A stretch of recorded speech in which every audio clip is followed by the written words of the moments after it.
Okay, what if I told you that you could produce a huge chunk of the meat your family eats all year, right in your own backyard and for basically nothing? I know, it sounds a little out there, but it's a real, super simple system that literally turns your yard waste into high-quality food. First, let's just start with a number, $1,600. Just let that sit there for a second. For a lot of families, that is a serious amount of money. Because, yeah, that's what a typical family of four can end up shelling out for meat every single year. It's a massive expense, a constant hit to the budget that keeps you tied to the grocery store and its fluctuating prices. But what if you could just opt out of that? What if you could provide amazing protein for your family, not by spending more money, but by pretty much erasing that cost from your budget entirely? And that brings us to this idea of the backyard meat machine. And we need to be clear here. We are not talking about fluffy pets. We're talking about livestock. A ridiculously efficient little engine for turning things you already have into something incredibly valuable. The whole system is brilliantly simple. It's all built around just 3 rabbits, 2 females, which are called does, and 1 male, the buck. That's literally it. This tiny trio is the entire engine for a steady year-round supply of meat.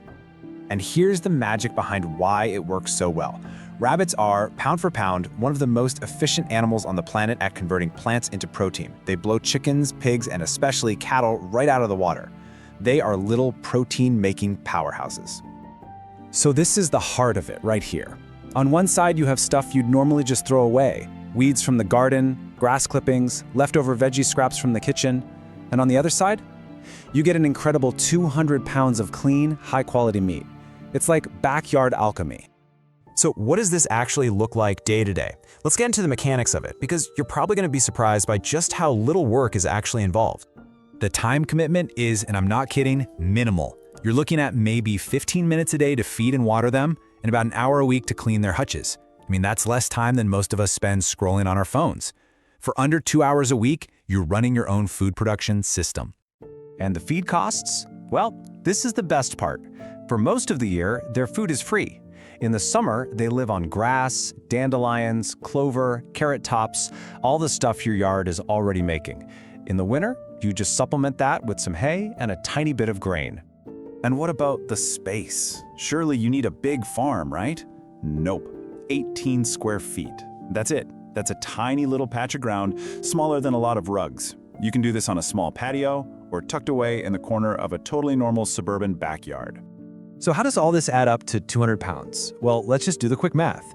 You've got your 2 does. Each one has 4 to 5 litters a year.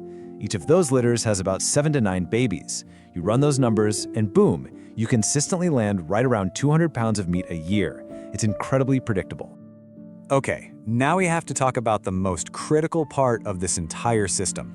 And it has nothing to do with the cages or the food. It's all about your mindset. This is the biggest hurdle, and frankly, it's where most people who try this fail. The physical work is easy. We've established that. The real challenge is internal. It's about fundamentally shifting how you think about your food and your connection to it.